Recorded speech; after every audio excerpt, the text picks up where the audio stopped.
The WWE continuously impresses me. Now, I have been doing nothing but ranting about these guys for probably for a few months now. There's probably a handful of times I've actually said that these Raws were the Raw that came on was pretty good. My last rant was probably the biggest rant I've ever done because of how ridiculous it was. But I'm gonna say it this time.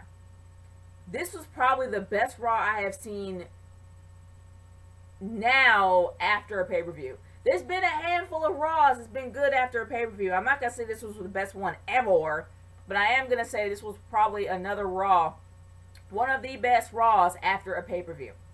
They really did step up their game, seriously, which makes me very happy of how well they stepped it up.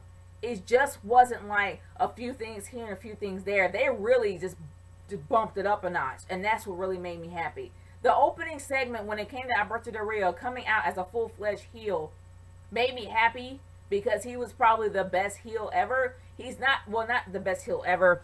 He was great as a heel. That's a better way of saying it. He's great as a heel. He's kind of boring as a face. But even as a heel, he had a boring title reign, so I'm really hoping that this time his title reign will step up a notch. But CM Punk came out and he kind of challenged him, showing how chivalrous he was with leaving Paul Heyman behind and all this other stuff, doing things on his own.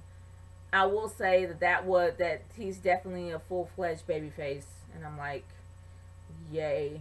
I'm not really so thrilled about seeing him as a babyface at all, because I prefer CM Punk to actually be an anti-hero. He fits better as an anti-hero.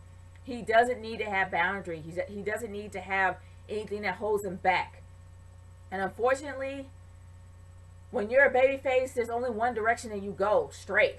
Like, you can't go left, right, and sideways. You just have to go straight, and that's just not CM Punk in my eyes. But he makes his whole babyface turn tolerable and easy to swallow, to where it doesn't feel like an uncomfortable pill. It actually does feel like a pill that's sugar-coated. Like, seriously, you're able to swallow it. You're able to tolerate it. So it's not really all that bad. I can tolerate his face turn. But I will say something that really did, that kind of confused me. Zeb Coulter. Now, when Zeb Coulter was with Jack Swagger, the entire premise of his whole theme was a new America. Pro-white, anti-immigrant.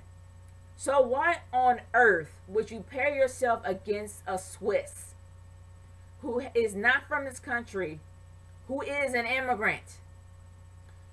Yeah, that kind of takes all the seriousness out of Zeb Coulter and kind of waters him down a lot.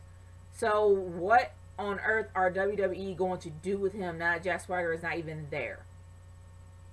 I don't know. We're just going to have to see. But I know it was just ridiculous.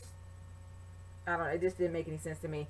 But the matches themselves were pretty good. I will say that the best match of the night, in my opinion, was Daniel Bryan versus Randy Orton. That was a really good match. But it's with two vets. Of course, it would be a really great match.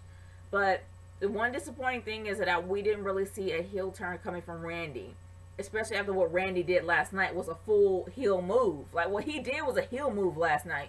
And then we actually see him helping up Daniel Bryan and just dusting him off. And like, come on, dude. I'm like, dang, nabbit. We're not going to ever see a heel turn coming from you, huh? We just might as well let that go. But regardless of that, there were so many moments that happened tonight that it's so hard to pinpoint them all. Let's go on to the ultimate moment of the night, mind you. That moment, pretty much everybody in the YWC and the IWC are going to talk about this moment tonight. It was a buzz on Twitter. It's a buzz now. Let's talk about Mark Henry. Everyone, including myself, was trolled by Mark Henry. The way that he executed it was nothing but sheer genius. He had tears in his eyes. He literally made you feel like that he is about to walk out and not ever be seen again. And then here he comes, body slamming John Cena to the mat like he was nothing. And we were like, oh, I know I was. Like, seriously, I got trolled. Like, seriously, I fell for it. I fell for it hard. And that was probably the best moment of the night. And then seeing how the announcers seeing how King, Michael, and JBL were speechless after what he did was awesome. Best moment ever. And besides that troll moment, we have 3 returns. Well, one is going to actually happen a month from now, but either or, we have 3 returns coming up. The first return of the night was Christian. He actually had a match with Wade Barrett when Wade Barrett was supposed to have a rematch for the title, for the IC title. He did not get one. He ended up getting Christian, and Christian beat the ever-loving crap out of him, which makes me sad. But the fact that it's Christian, I'll let it slide this once. But I was happy to actually see Christian come back. The second return of the night was pretty much towards the end. It was actually at the end, and it was none other than Brock Lesnar, the Beast. He came out and pretty much did everything. I mean, he literally stalked CM Punk around the ring like he was some kind of prey. Hopped up, grabbed the mic, think he was going to talk, and then just did an F5. That's what you do. Seriously, when you know you suck on the mic, all you gotta do is just show your skills. And that's exactly what Brock Lesnar did. He didn't have to talk. All he did was just do an F5 with CM Punk, and that was it. CM Punk had a smile on his face after the whole thing cut off. He had a smile on his face after being slammed. That was how amazing that was. Bravo, guys. Bravo. And another thing about going back to the Divas division, I was highly impressed. Seriously, very impressed. And it really does show that they're actually stepping up. They're not going to let this division die, which makes me very happy. But seeing the amount of divas that came out there, I'm like, dang, dude, how many chicks did you guys fire before you decided to step up the Divas division? But before all that, I will say this. It was nice to actually see Stephanie out there and go toe-to-toe with another chick again, because that is what she was known for, getting in the face of other divas and showing who was the queen of that company. And that's the one thing that I love about her. Seriously. When she came out there after AJ challenged everybody in the back, I was like, okay, I want to hear what AJ's got to say. I wonder whether or not AJ's going to turn into a 12-year-old girl and be like, oh, yes, thank you, ma'am. No.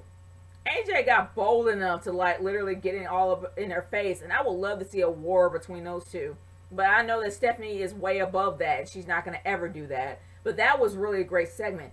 It kind of sucked how it was an interruption. I would actually prefer Stephanie asking the divas to come out, because she said, okay, there was like several women actually out in the back about to come out, but I told them to wait on that because I have to come out and talk to you.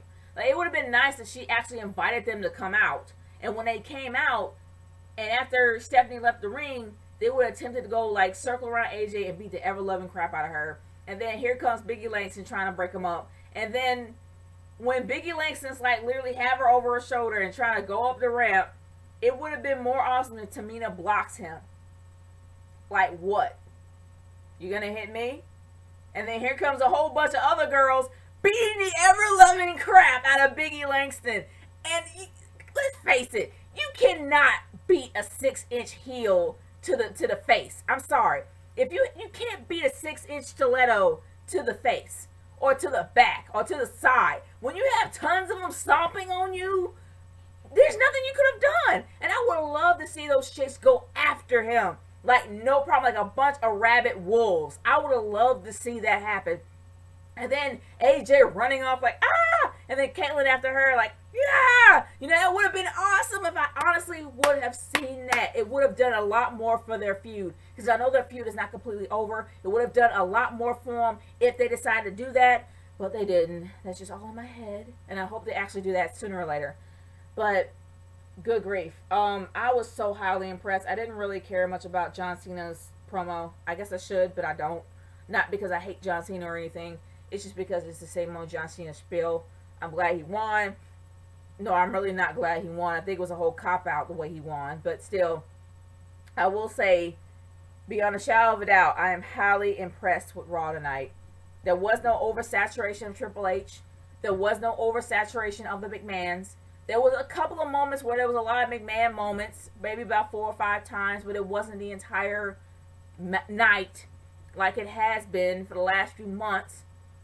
but I will say that they really did impress me, and this was probably a really great Raw after a pay-per-view. This is probably one of the best Raws. One of the best, which means there were many after a pay-per-view. So I'm not going to deny that there were other Raws that were better than the pay-per-view, or actually not better, but pretty much equals to the pay-per-view. This is probably the first Raw that equals to the pay-per-view. So that's actually pretty good. That's my rating for it. And if I actually did give this a rating, I would pretty much give it a B. I'm not going to give it a full-fledged A because there were some confusing moments in there, like Zeb Coulter, but I will give it a B. A really solid B. If I had to give it a letter grade, I would give it a B.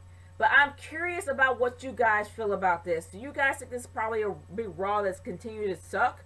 Or do you think this Raw was highly improved compared to how it used to be and compared to how it was for the previous months? Or do you really think that this Raw equaled up to Payback and how Payback went out? I want to hear what you guys have to say about this. Leave your comments in the comment section below and send me a video response. Because honestly, I think this was a fairly solid Raw. I think it was a really great B show. Not so much an A. Well, I already explained that, but regardless, I think this was a very solid show. I was highly impressed on how they're stepping up their game, and I hope they continue to do this in the later Raws. It's Nature Girl 30 signing off. Peace out. Later.